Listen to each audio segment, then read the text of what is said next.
টিকাদান কর্মসূচি নিয়ে আরো বিস্তারিত জানাতে এই মুহূর্তে নাটোর ও নোয়াখালী থেকে যোগ দিয়েছেন সহকর্মীরা। প্রথমেই চলে যাচ্ছি নাটোরে, সেখান থেকে আছেন সহকর্মী বাপ্পি লাহিড়ী।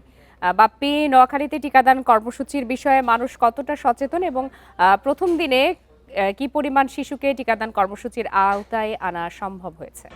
আজকে কিন্তু যে হাম রুবেলা টিকা কর্মসূচি শুরু হয়েছে সেটা কিন্তু আসলে নাটোরের যে 7টি উপজেলা আছে সেই 7টি উপজেলার মধ্যে আজকে শুধুমাত্র 6টি উপজেলাতে এই টিকা কার্যক্রমে উদ্বোধন করা হচ্ছে। কারণ এর আগে কিন্তু নাটোর সদর উপজেলাতে টিকা কার্যক্রম চলমান করা হচ্ছে, উদ্বোধনের পথে চলমান রয়েছে।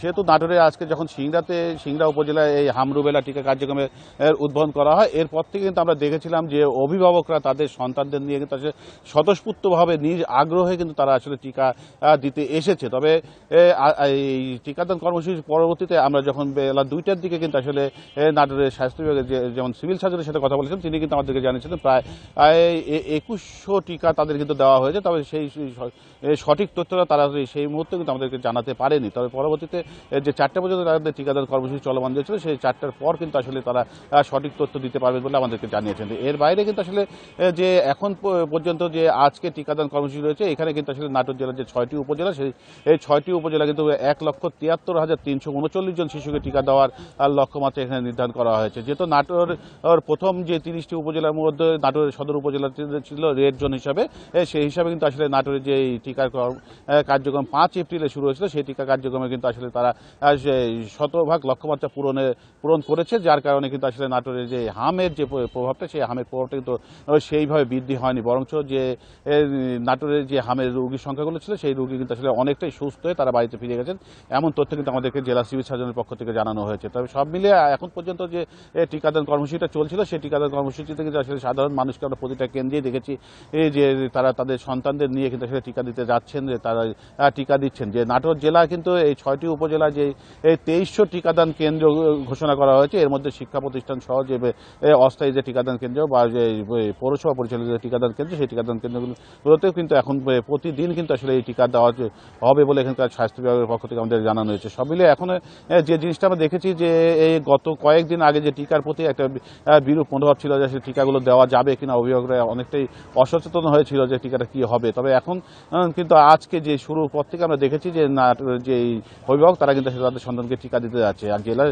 স্বাস্থ্য বিভাগের পক্ষ থেকে আরেকটা কথা বলা হচ্ছে যে আপনি আমাদের সাথেই থাকুন, একই বিষয়ে এবারে জানতে চলে যাচ্ছি নোয়াখালীতে, সেখান থেকে আছেন সহকর্মী আবু নাসের। আবু নাসের, নোয়াখালীতে ঠিক কতটি টিকা কেন্দ্রে শিশুদের এই হামের টিকাদানের কর্মসূচির আয়োজন করা হয়েছে এবং প্রান্তিক পর্যায়ে সেখানে তো চরাঞ্চলও রয়েছে, সেই সব জায়গায়ও কি সব শিশু টিকা পাবে কিনা? হ্যাঁ, নোয়াখালীতে আজকে লক্ষ্যমাত্রা স্থির করা হয়েছে 5,05,350 জনকে শিশুকে টিকা দেওয়ার লক্ষ্যমাত্রা স্থির করা হয়েছে 6 মাস থেকে 59 বছর বয়সী। আমি এখন আছি নোয়াখালী জেলা শহরের পুলিশ কেজি স্কুল কেন্দ্রে। এই কেন্দ্রটিতে সকালে আনুষ্ঠানিকভাবে টিকাদান কর্মসূচির উদ্বোধন করেন জেলা প্রশাসক। এ সময় পুলিশ সুপার সহ স্বাস্থ্য বিভাগের ঊর্ধ্বতন কর্মকর্তাগণ উপস্থিত ছিলেন। তো নোয়াখালী পৌরসভার মোট 575 জন শিশুকে টিকাদানের লক্ষ্য স্থির করা হয়েছিল বলে এখান থেকে জানানো হয়েছে। এরই মধ্যে আজকে সকাল থেকে এ পর্যন্ত প্রায় 450 শিশুকে টিকা দেওয়া সম্পন্ন হয়েছে বলে এখানকার যারা মাঠকর্মী রয়েছেন তারা জানিয়েছেন।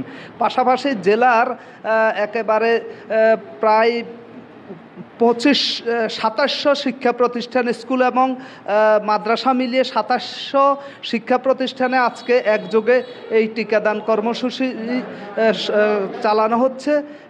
এটিকে বলা হচ্ছে হাম রুবেলা ক্যাম্পেইন। এই ক্যাম্পেইনের আওতায় একদিকে টিকা দেওয়া হচ্ছে, অন্যদিকে মানুষকে এই বিষয়ে, শিশুদেরকে এই বিষয়ে সচেতন করে তোলা হচ্ছে। পাশাপাশি দুর্গম চরাঞ্চল, আমরা জানি নোয়াখালীর বেশ কিছু এলাকা রয়েছে, উপকূলীয় উপজেলা রয়েছে, হাতিয়া, সুবর্ণচর, কোম্পানিগঞ্জ সহ এই উপকূলীয় উপজেলাগুলোর মধ্যে আবার কিছু দ্বীপাঞ্চল এবং চরাঞ্চল রয়েছে। এ বিষয়ে কথা হয়েছে নোয়াখালী সিভিল সার্জন মোহাম্মদ আনোয়ার হোসেনের সাথে। তিনি জানিয়েছেন প্রত্যেকটি এলাকার মানুষ, সেটি দুর্গম চরাঞ্চল হোক, দ্বীপাঞ্চল শিল্পাঞ্চল হোক, নদী পাড়ের শিশু হোক, যাদের বয়স হয়েছে, যারা টিকার উপযোগী, তাদেরকে টিকার আওতায় আনার জন্য সর্বোচ্চ চেষ্টা চালাচ্ছেন তারা, এবং এই লক্ষ্যে ইতোমধ্যে ব্যাপক প্রচারণা চালানো হয়েছে। পাশাপাশি বিশেষ করে এই দুর্গম চর যেগুলো রয়েছে, যেগুলোতে যে মানুষের সচেতনতার মাত্রা কিছুটা কম, তারা যেন টিকা কেন্দ্রে আসেন, সেজন্য এখানে বেশ কিছু উদ্বুদ্ধকরণ কার্যক্রম চালানো হয়েছে বলে জেলা সিভিল সার্জন জানিয়েছেন। তো ইতিমধ্যে আমরা খবর নিয়েছি হাতিয়া, সুবর্ণচর এবং কোম্পানিগঞ্জের বিভিন্ন চরাঞ্চল এবং দ্বীপাঞ্চলও এই কার্যক্রম চলমান রয়েছে। তবে বিশেষভাবে গুরুত্ব দেওয়া হচ্ছে যে শিক্ষা প্রতিষ্ঠানগুলোতে যারা শিক্ষার্থী রয়েছে তাদেরকে দেওয়া, এবং পাশাপাশি কমিউনিটি ভিত্তিক যে কেন্দ্রগুলো রয়েছে সেখানেও কেউ যেন টিকা থেকে বাদ না পড়ে। জি, আবু নাসের এবং বাপ্পি লাহিড়ী, আপনাদের দুজনকেই ধন্যবাদ।